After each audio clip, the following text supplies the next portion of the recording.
Verse 40. So they took the body of Jesus and bound it in linen cloth with the spices, as is the burial custom of the Jews.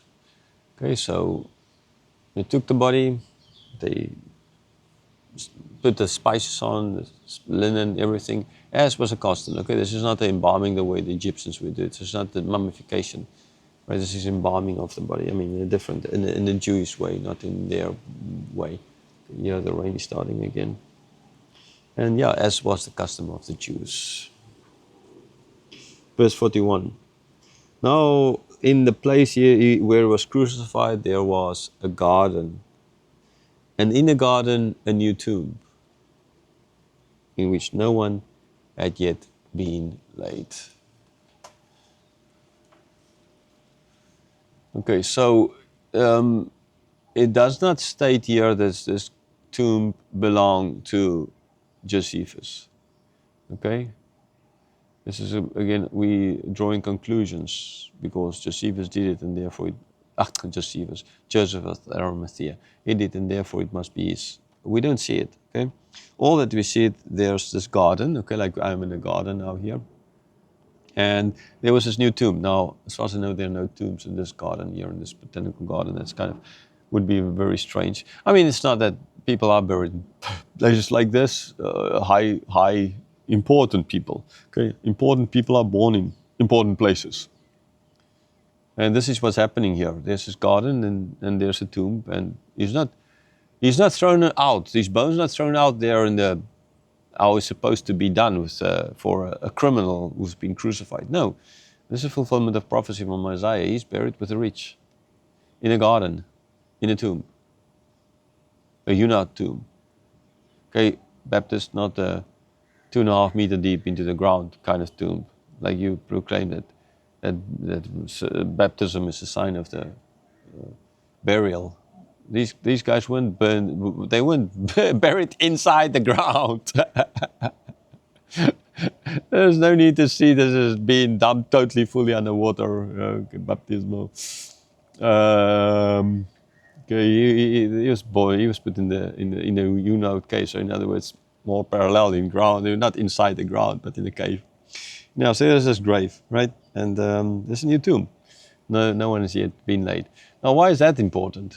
I think for a number of reasons. Firstly, this is it's a new tomb, okay? And it's open. Now, you would imagine that the person having this tomb prepared, he most likely was maybe older, getting closer to death, and he was getting a tomb prepared for himself. So it's not just a no, but it would have cost some money. And maybe Joseph of Arimathea went to this guy and he bought it from him or something like that. We don't know, okay? But it is an upper class kind of burial. It's not been used before. So it's not like a virgin and therefore not being having intercourse with a man makes you value so much more than a married woman or something like that. That's not, I mean, you can't correlate the two here. A new tomb and like a virgin kind of idea, no. A virgin tomb, no. His mother was a virgin and therefore you connect the two. His mother was a virgin, there's no one in this tomb, so it's a virgin tomb, so it's like he's inside his mother. Okay, see the allegories? I can come up with these things.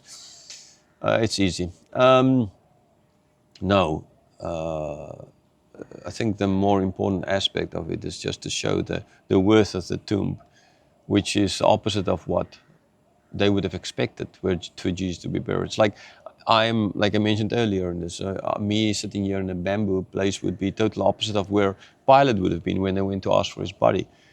So the same way where they would have thought that someone dying this horrible, horrendous death, he would be thrown out.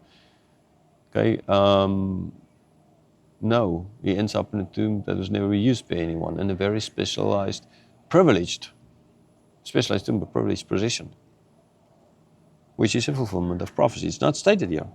Now, the other reason, ultimately, why this is stated in such a clear way is that the people could ask.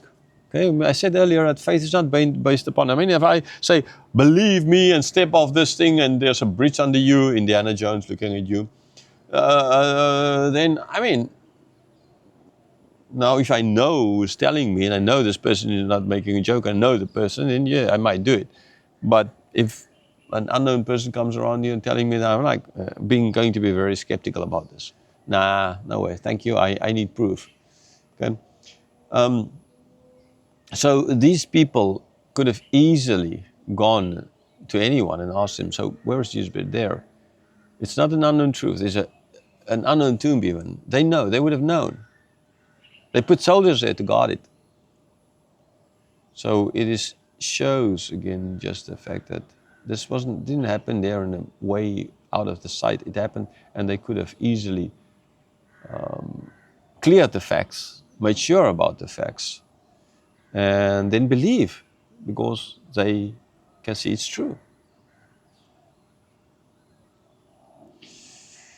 So the whole point of it is just that this tomb was close by, this gravesite, new tomb. Verse 42. So because of the Jewish day of preparation, since the tomb was close at hand, they laid Jesus there. Okay. So because it's a day of preparation, so the Friday for that evening for the whole Passover to start, our terminology, they did not want to go far. They had no time to go far. So this was not a permanent burial site for Jesus. They just put him here in this tomb for there and then because the preparation. The woman didn't even have the time. Sure, Nicodemus they put the linen and all of that in the right way. But the full preparation for all of this, if you remember how Jacob's death, burial went, man, it's like a long process. And the full process here was not run out. That's why the woman would go in the Sunday morning to go and finish the process, right? They most likely would have moved his body to a later stage, depending on when it's. But for now, this is. And yes, unbeknownst to them, temporary tomb, because he's going to not stay in that tomb. Right? That is as well. So a practical reason, day preparation, they don't have time. This tomb is close by, they buried him there, and then the rest would have followed later, at a later stage. But the later stage never happened. Why? Because he didn't stay there. Praise God for that.